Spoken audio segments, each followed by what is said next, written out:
all passports will inshallah be submitted to the embassy on Tuesday. Okay, so all the visa work that needs to be processed in advance, we do that in Saudi Arabia. So that's why I disappeared for approximately 4 weeks, because I was in Saudi Arabia doing this paperwork. So inshallah all passports will be in on Tuesday, and then we'll have them back by about Thursday, Friday, depending on how busy the embassy is. But the fear or the concern that everybody had in terms of whether I will get my visa or not, inshallah you don't have to worry about that. That's already been taken care of. The ACWI meningitis, has everybody got theirs done? Anybody there? Right, mashallah. Okay. So if you need to get that done, you need to, it's not required for the visa anyway, okay? We only need that when we are traveling. So you need to get that done if you haven't done it 2 weeks, minimum 2 weeks before the travel date. Okay? Okay, what is this Hajj draft or where is it?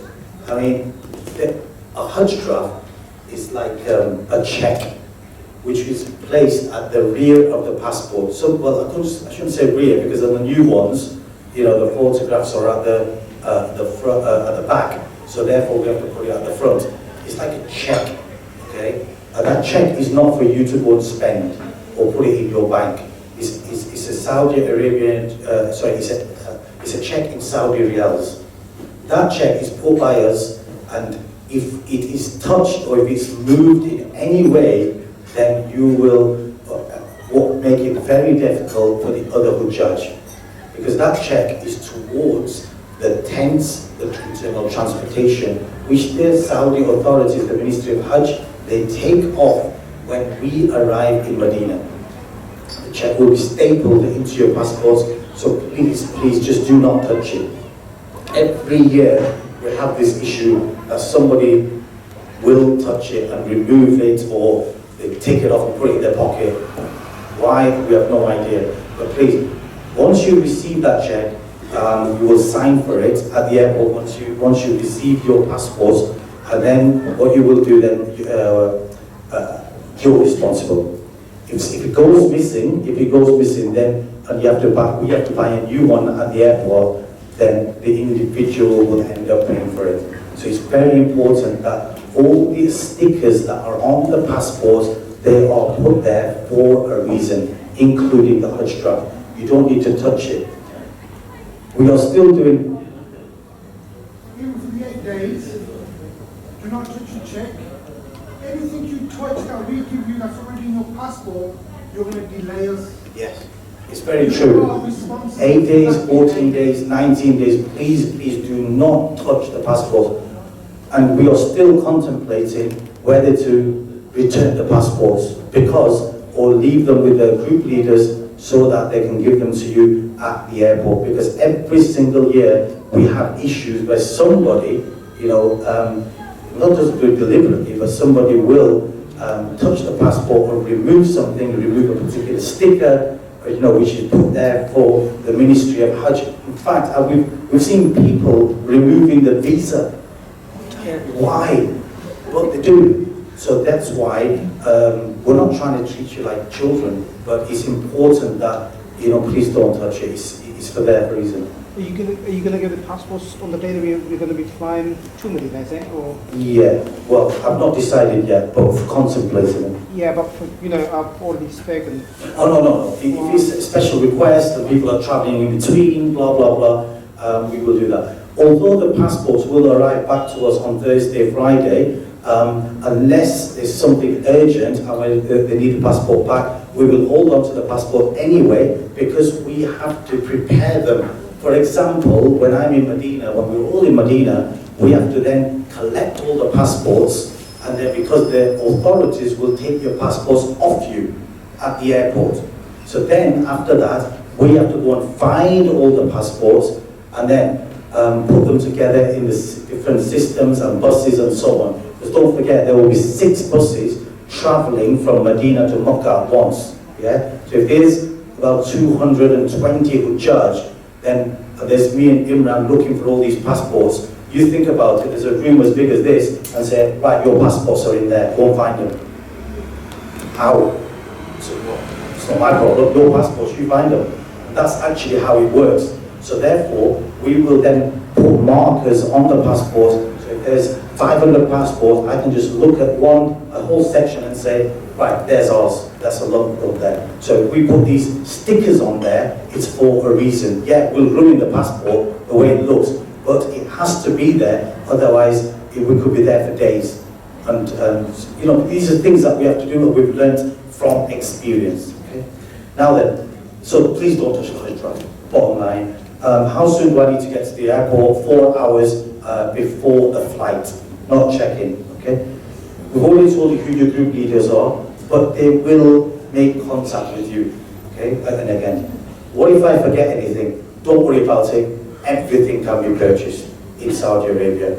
You know, and again, like Maulana said, don't pack your whole house. You just do not need it. When you're there, you need the bare basics. So some people go, oh, my allowance is 30 kg, let's fill it up to 29.5. They don't think about, what about the stuff I'm going to bring back? So most people also judge when they travel, they maybe got two items, like 2 dobes, like this, 2 or 3 maximum. They've got their ihrams in there, and they buy one when they get to Medina. Don't buy your second ihram from here. It's no point. It's cheaper there as well, and you're carrying less weight. Other than that, the only thing you need to take is your medicine and your toiletries and things like that, or the emergency rations. Even cashew nuts, everything is available in Saudi Arabia. So don't worry, even, and there's been many times where I've been in London, and then I need to travel to Saudi Arabia immediately, and from here, I will go to the shop, pick up an ihram, and go. Nothing, no luggage. So, because we know that everything's available, so don't overstock yourself. You'll only end up leaving it there anyway, or then you end up paying penalties at the airport because you're overweight. Do we get our ihram? Yes. Okay, no, We get buy it it or today. you We provide it. We provide everything. You provide Yeah. belt and Yeah, everything is here. It's already here. You'll receive it today. How many Ihrams do you think you should take? 2 or? No. Just take the ihram that we provide, and then if you want an extra ihram, buy it in Medina. And even the 8 days people, you use the ihram there, and if you need an extra ihram, buy it in Makkah. Because you don't need to take the excess luggage. excuse me, do you need to take some Saudi money as well? Yeah, I'll come to that, yeah. Yeah, I mean, I do get asked a lot of questions in terms of how much money should I take? Well, one on his side usually takes about a couple of grand with him because he has to bring back all the gold for his wife. But usually for a Haji, I don't see the reason why he should be taking more than, 400, 500 pounds. That's more than enough. Now, that also depends on how much shopping you intend to do. So where do you need the money? You'll only need money when you are traveling. Say in a taxi from Shisha to Makkah, Makkah to Shisha, or whatever, because all the food, when you're in the building, is provided anyway. So you don't need money for food. Okay? And if you do take the occasional meal, it's cheap. It's not expensive, unless you actually, eat at the Intercontinental hotel where each meal is 35 quid. But other than that, if you eat outside, it is relatively very, very cheap. But again, it all depends. I mean, how many first-timers are there? First-timers? Never been to Saudi before? A lot of you have been there, mashallah. Okay. So a lot of the first-timers, when they go, obviously they've got to take stuff back for the family, and then the next door neighbours and everybody else that has been before, somebody's been, who's brought them a gift bag. So then that's when it starts mounting up. And so therefore, £400 is a significant amount of money, in my opinion, to take with you. Saudi riyals, what I would do, if you're going to change Saudi riyals, don't change more than £50, because you'll get a much, much better rate when you get to Medina or in Makkah. Right. Well, we know where the passport has gone. When you arrive into Medina, where has my passport gone? What happens is nobody is allowed to keep their passports with them, any Hujjaj from anywhere in the world. What they do, wherever you go, the passport travels with you. So if you're in Medina, the Medina office, the passport office, they keep all the Medina people's passports in that office while they are there. So when you go to Makkah, then the group leader has to go and collect those passports. They get signed off by the Ministry of Hajj before you travel to Makkah. And then our Muallim in Makkah will then receive the passports and then they're looked after there. Okay? It's not that they don't trust us, it's for safety. It's for our safety. Because so many people lose their passports and then it's just hassle on the group leaders. So better if they look after them and they take the responsibility for it. So that is the authorities. Do not panic if they take the passport off you at the airport. For the 8 days, we need to leave them in the airport. No, what will happen is when you arrive at the airport, the passport, he'll collect all the passports as you come out. And then what they do is the draft that's at the back, the authorities take the passports, they rip the draft out and they put stickers inside. Those stickers are for the transportation between Jeddah and Makkah return. Okay? So he will do that. You don't need to worry about that. And then they get put into the bus. The driver of the bus, he then receives the passports of the entire people in the bus before you get to Makkah. And when you get to Makkah, the Muallim takes the passports and then they're logged on the computer. So then you are logged in to the Ministry of Hajj computer that this brother has arrived in Makkah. When will I receive my room? Hopefully, before you, as soon as you arrive, the rooms will be ready so that you can occupy them. What type of food will we receive? Now we've already said that we can't cater for all. But inshallah, the food will be Indian, Pakistani, between. So because most of our customers, right, are of that background, so the food will be Indian, Pakistani. So it's not going to be as rich as Pakistani food, but not as mild as Indian food. In the middle, inshallah. So therefore we can cater for both markets. Not very spicy. No, we'll give you some yogurt to put in there to take the spice out. How will you communicate with us? Now this is very, very important. You know, obviously so far we've been communicating by telephone, emails, and so on. See, we will have inshallah notice boards in the hotel, number one. You will all receive mobile phone cards. Okay? Those mobile phone cards are registered with the Mobile network. Now then, every single one of you need to take phones with you that are open to all networks.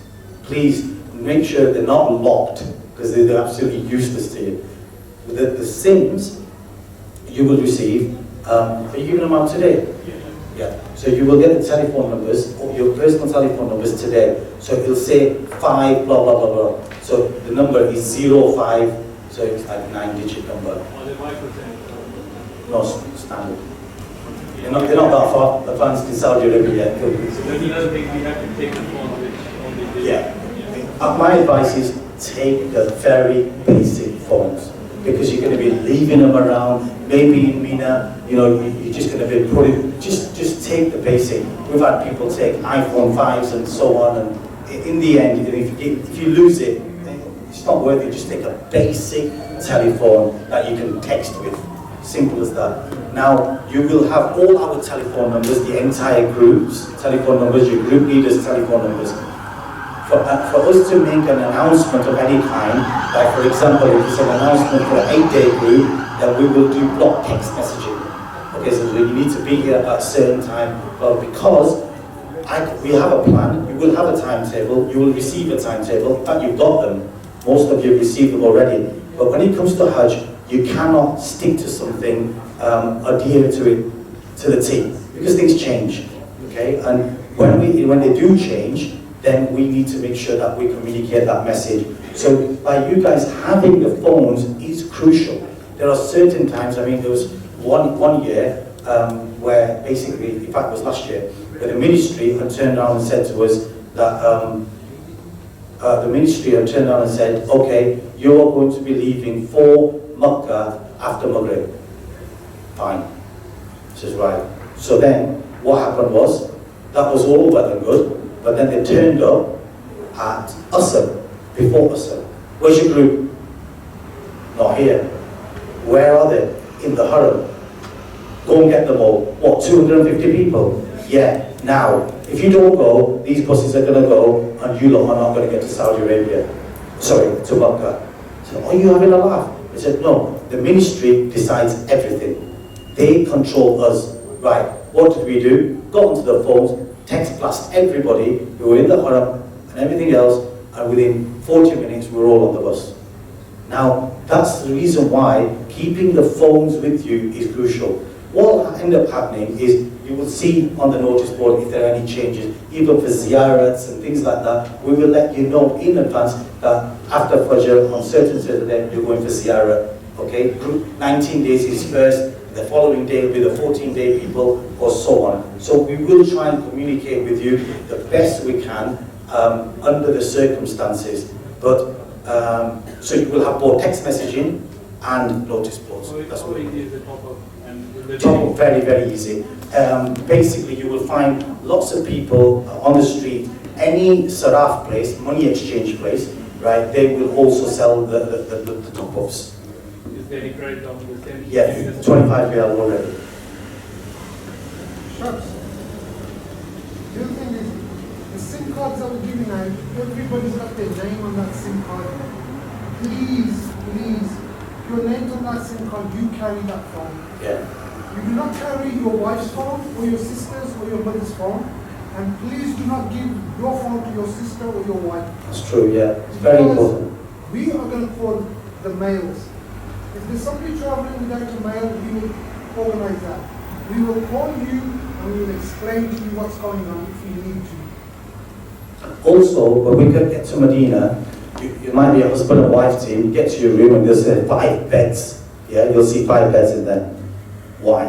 What happens in the Hajj time in particular is, especially when you've got people, countries like Turkey where they're taking huge amounts of people, and what they tend to do is their groups are like men and women separated. So they try and put as many people in one room as possible. Okay, so those beds are sort of crammed in. Now there's only 2 of you, so what am I going to do with 5 beds? It's very simple. Do supper, and what we will do is in advance, we try and do this beforehand, but that also depends on the group that is coming out, on us coming in, how much time have we got to be able to get this work done. Bearing in mind, there's 260 of us, so we can't just go around every single room saying that, right, okay, Mr. and Mrs. Patel, okay, there's only 2 of them, let's have a look in the room, because we don't know what's in there. We will never know what's inside the room until we go inside and check it ourselves. But if there are 5 beds in there, or 4 beds, don't panic. Just leave your stuff there, and then we will tell the hotel to remove those beds to give you more space.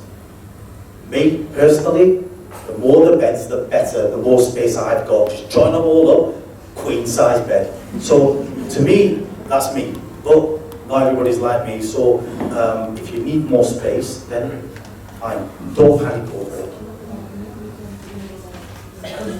All the leaders are traveling with you. We don't know what's there before you guys. So what you guys will see is what we will see when we get there as well. All depends on what Sharif says, who's coming out. Yeah. So we just need to be patient and tolerant what we do. I just want to mention Shisha again. Guys, listen, Shisha, it's not a hotel. It's like a house which has been tried to make into a hotel. So you call it something like a hostel. It's 0 star. This is your preparation before Hajj. When you arrive in that Shisha building and you start saying, oh my God, right, then you're going to have major concerns for the following day when you go to Mina. And even worse, when you get to Muzdalifah, because at the end of the day, you're getting a high sleep bed in Shisha, then you go to a mattress, sofa bed in Mina, to a sleeping bag. That's it. So it's all a step down. So please bear in mind that when you get to Shisha, this is, I am actually now ready for Hajj now. So when you get there, getting a high sleep bed is a bliss, trust me. Because when you come back to that on the third day of Hajj, you're going to think this is 7-star.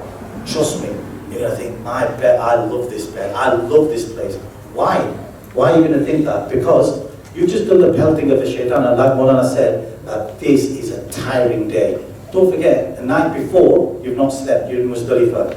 So you come back to Mina, you drop your bags, and say, okay, let's go and do the pelting. So you've gone through the 2 tunnels, yeah, basically thinking, oh my God, I can't handle this, can't do this anymore. You're tired, you're still in Ihram, you're walking along, and then you've done the pelting of that big shaitan, and then I say to you, right guys, let's go and walk another 3 hours. And then they'll say, are you for real? Yeah? No, because that's what the other groups do if they have got accommodation in Mecca and not at the Jamarat. Because, or I can say, right, we've got another 20 minutes, and that's it, you can go to sleep while we do the Qurbani for you. And once your Qurbani is done, then we'll wake you up, say, whether your Qurbani is done, go and get your hair cut downstairs, and you can go back into your designer night trainers and your designer robes and everything else. So you're out of Ihram. And then a lot of people will say, okay, I'm going to go to Makkah and I'm going to perform my Tawaf and Ziyarah now. Now that is normal circumstances, it's okay. What you've got to bear in mind is if you look at the Haram, you've got the Madaf, ground floor, and then you've got the first floor. They also used to do, you see on TV all the time, for those who haven't been, you see the people on the first floor doing Tawaf. Alright, it's slightly longer, because it's past the Madaf. And then you've got the second floor, which is even longer, and then it's a 1 kilometer journey all the way around the Madaf. What they've done in this expansion is they've taken a huge quadrant out of the first floor and the second floor. So therefore, no Madaf, no Tawaf can be performed on the first and the second floor. So the only thing we've got now is the Madaf. That's it. So the 20% reduction that they've made around the world, right, is not going to compensate for 2 floors of Tawaf missing. So what they did was, they put a suspended floor on the Madaf itself. Now I've seen this floor, and that is not enough to compensate for 2 million people.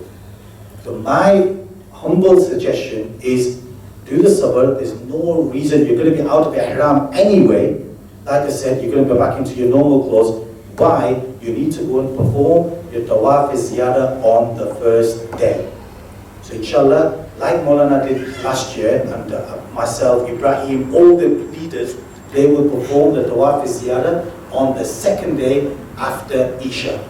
Because, right, from experience, this is the time where people go off to eat, or they go back to Mina, or they're doing their other things. Because most people don't think like we do, and they don't know, they don't get this lecture, a lot of people, and they don't have this experience, so they will all be doing it on the first day. Last year, it was so bad that they had to close the doors of the Haram.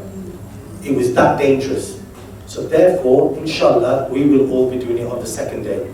So although it is the most tiresome day for most people, it shouldn't be that bad for us, because you're going to be staying in Shisha anyway for that day, and then after we've eaten in the evening, then we'll walk back, back to our Mina tent. Okay? Okay, where do I wash my clothes? All the people that are going to Medina, right, the suggestion is to get all your clothes washed in Medina. It's a lot easier. And then when you get to Makkah, when you get to your Shisha, right, then you've only got your Ihram to get washed. That's all you will have. So my suggestion is that any washing that needs to be done, then you do it in Medina. And then there are loads of laundrettes. It's absolutely bliss there. I mean, ladies will love it. The only thing you do, you go there with a bag and say, there you go. And then come back next day, it's all washed, ironed and everything, and then just take it away. Brilliant. So it's not difficult at all. You just give them a bag, they'll write it all down, put all these numbers all over your clothes, so that it's logged to the invoice, and then pick it up the following day. It's easy as that. The checklist we will provide of all the items that you need to take in excess of the ones that we provide for you already. So So basically, just double check that so you don't forget it. If we do decide to give the passports back in advance, then make sure you bring your passports with you. Copies of your flight tickets we'll have anyway. One thing that I would recommend, make sure you make 2 to 3 copies of your passports. Make sure, and you just bring them, keep them in different bags, so just in case we need them. I'm going to go through this because very quickly, because Molana's already done it. Batteries have died. Excuse me, do you have to have times for the flights? Sorry? The times for the flights? The times, yes, Ibrahim's got them, yeah. Oh. We have all the times for all the flights now. Okay. And does the luggage stay in the shisha or do we Shisha, yeah. When we get to Shisha, this is the beauty about that place, is you will have your own bed,